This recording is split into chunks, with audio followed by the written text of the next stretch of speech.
Hi, this is Mrs. Bustamante, and we're going to continue talking about indoor air pollutants. We started off with radon. Now we're going to talk about some anthropogenic air pollutants. One of the major ones is from insulation in your home that we use, or a building that we use to keep your home cool or keep your home warm so you don't have leaks in and out. And these are all different types of insulation you'll notice on this graph. Green is like best and red is worst, right? So you can look at them and you can see that there's really a range in recommendations and then some common hazards along with them. Typically, they're health hazards, right? And their relative cost compared to each other. So, insulation is a big anthropogenic cause of indoor air pollution. Some others, lead from paint. We don't make lead-based paint now that we put in our homes, but it still exists in older homes, and when it cracks and it breaks, that exposes the lead into the air, and that can cause serious health problems. And VOCs, like formaldehyde from building materials, it often gets used in furniture, upholstery, carpeting. So formaldehyde is really a preservative, and some of it is naturally occurring, but some of it is not. And we put it in a lot of things. You'll notice it's in a lot of things that are material type based or furniture, upholstery on them type based. And this is a nice little graphic about VOCs and what you need to know about them in your home and carpets. So formaldehyde again is part of the natural world. We don't worry about it so much in the outside world. It's exposed to air, lots of circulation, right? Lots of other things there. We care about how it is on our inside of our home, right? And this is a baby's nursery of an image picture talking about all the different things. It only gets to dangerous levels inside as classified by the CDC. So it's only an indoor air pollutant for us. It's not an outdoor air pollutant, even though it is out there. And on average, that's probably because formaldehyde is probably anywhere from 10 to 100 times higher than inside than it is outside in natural amounts.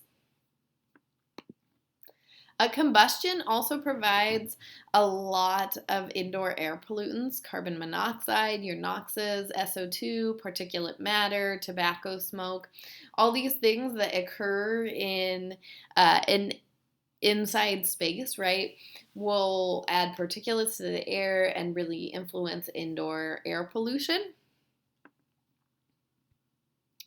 And you'll notice that we see these a lot more in developing countries. Why is that? Well, they burn wood indoors, charcoal indoors, dung, crop residues, coal, right? Because they don't have the same developments that we do, right? They don't have ways to heat in their home. And so the poor tend to suffer the greatest risk when we look at this. When we look at this map of death from indoor smoke, and from solid fuels, you'll notice that countries that are less developed seem to have much higher death rates than, say, more developed countries, places that don't burn inside their homes, right? Here's another interesting graph. This is the annual number of premature deaths attributed to household air pollutants from the use of solid fuels and cooking and heating. Solid fuels include the use of crop waste, dung, charcoal, and coal for indoor cooking. Again, here are your North American countries, pretty developed countries, even Western Europe, right?